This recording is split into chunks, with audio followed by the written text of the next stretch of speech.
Hello, I'm the Kaiju no Kami, and tonight's review is Ebirah, Horror of the Deep, also sometimes called Godzilla vs. the Sea Monster. Since its creation in 1954, Godzilla had been treated as a sympathetic albeit deadly walking nuclear weapon. He raised terror throughout Japan, but then in 1964 all of that began to change. Godzilla took more of a good guy role in both Ghidorah the Three-Headed Monster and Invasion of Astro Monster. However, he was still a threat to Japan.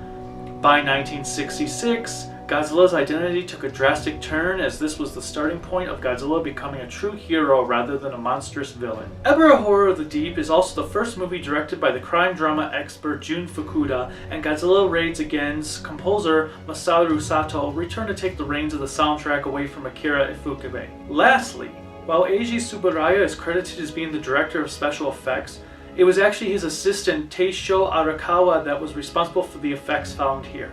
By the time this movie was in production, Tsuburaya had opened up his own special effects company and was focusing a vast majority of his attention on his latest project, Ultraman. As such, this was the first Godzilla movie to be truly done by an entirely new team of masters. Finally, it has been stated that King Kong was actually supposed to be the star of this movie and not Godzilla, which does explain why a few sequences do not make sense.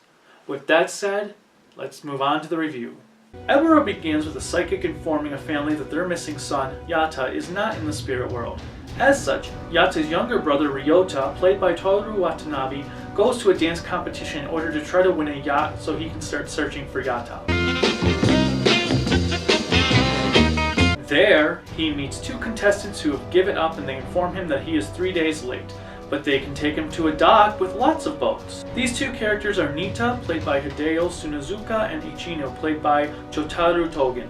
They take him to the dock and they sneak aboard a ship only to run into who they presume to be the owner, a man by the name of Yoshimura, played by veteran actor Akira Takarada. The next morning they wake up to find that Ryota has set sail, and unluckily for them, none of them know how to work it, so they have no choice but to follow Ryota. They also come to learn that Yoshimura is not the owner of the boat, but is a bank robber, and he was just hiding out on the boat when they first arrived. Days pass and they find themselves in the middle of a freakish storm, and a giant claw comes out of the water and attacks them. There they are shipwrecked onto an island. As they explore the island, they see a ship docking in and try to wave it down.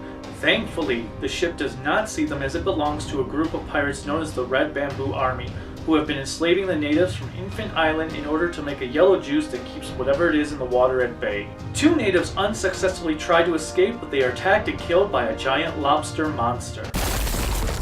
So now Zoidberg is big, huh? That's more like it. This monster is known as Ebirah. One of the native girls escapes in the midst of the confusion. She ends up meeting Ryota and the others. Her name is Daio, and she is played by Invasion of Astro Monster's Kumi Mizuno. Daio explains her situation to them, and they too find themselves being hunted by soldiers. After a narrow escape, they find themselves inside of a cave with a sleeping Godzilla. It is also at this point that Ryota discovers that Yatta washed up on Infant Island and was cared for. That night, they go to sneak into the base in the most hilarious manner possible.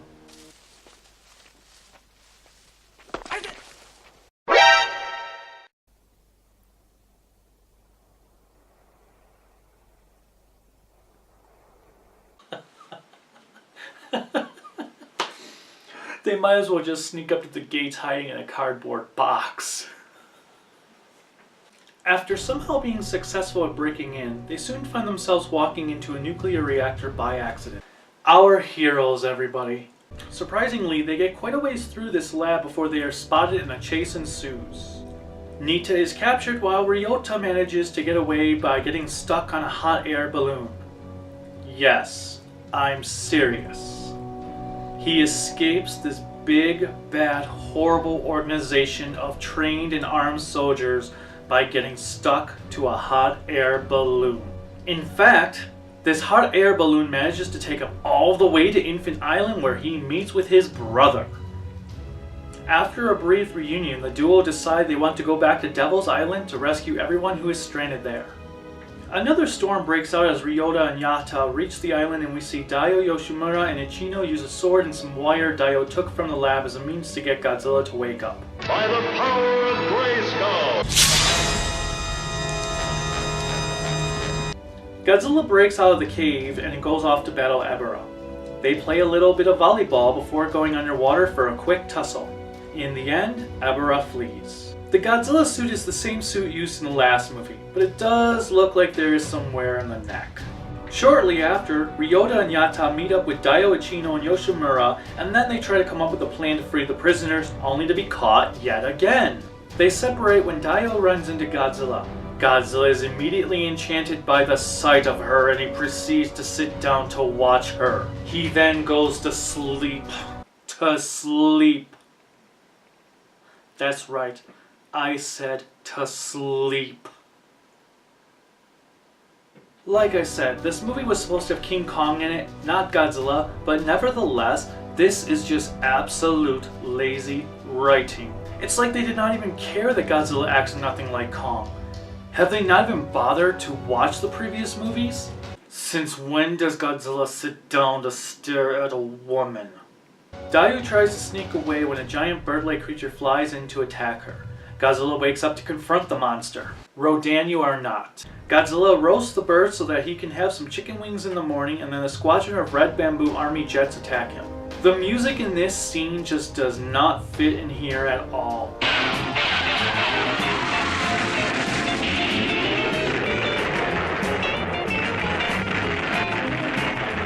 Imagine what other movies would be like if it had this Bill Haley type sounding song playing for their big moments.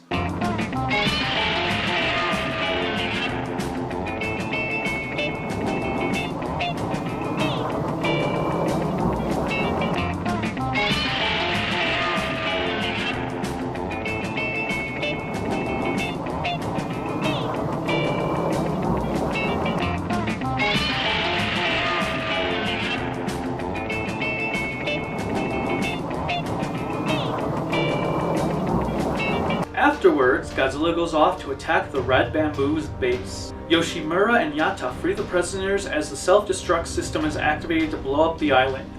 Why does every organization have the need to have a self-destruct system?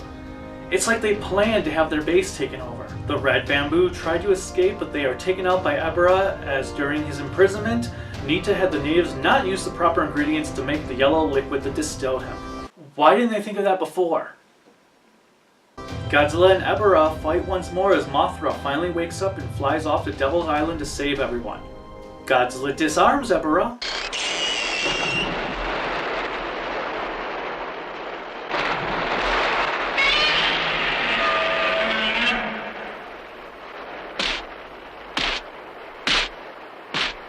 Here, you might want to keep it as a back scratcher.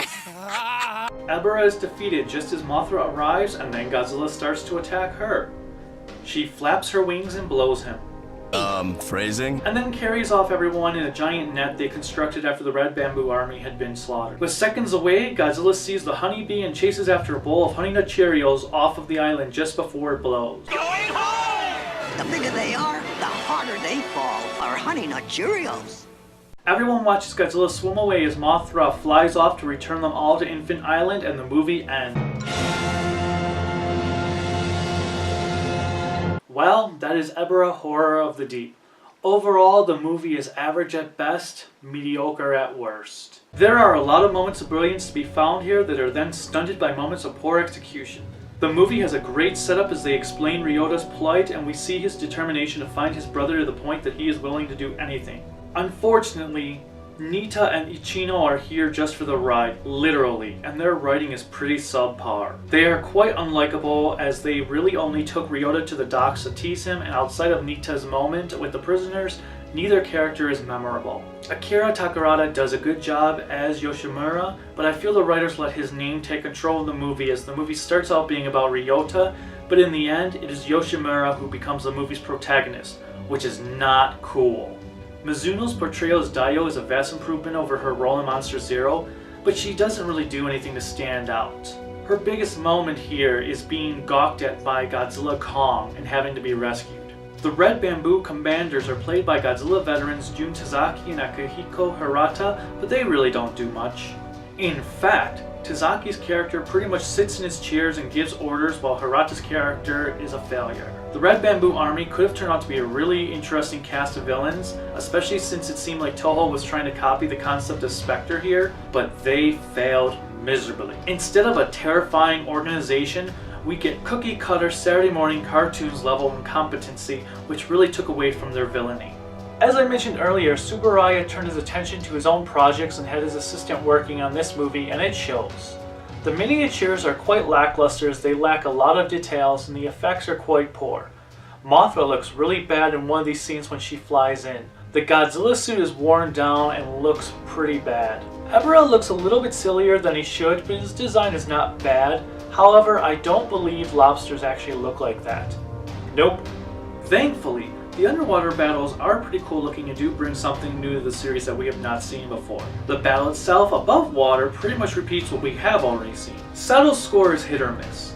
The portion I talked about before is just awful, but some of the other tracks are good despite clearly being a ripoff of the James Bond theme. Other parts that aren't bad just do not feel like they fit in a Godzilla movie. The worst aspect has to come from the audio of the twin fairies. Not only was it off-putting to see them recasted, but the audio always seems to sound like it is coming out of a garbage can or something, as it is low and has a hissing sound teamed with it.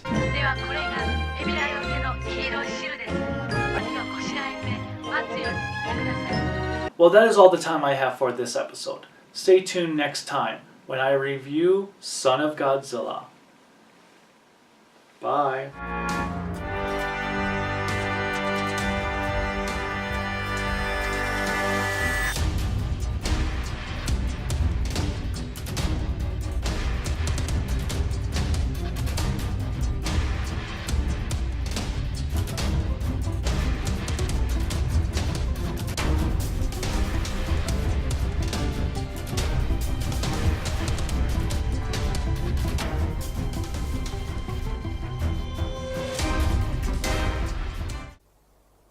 No, no, no.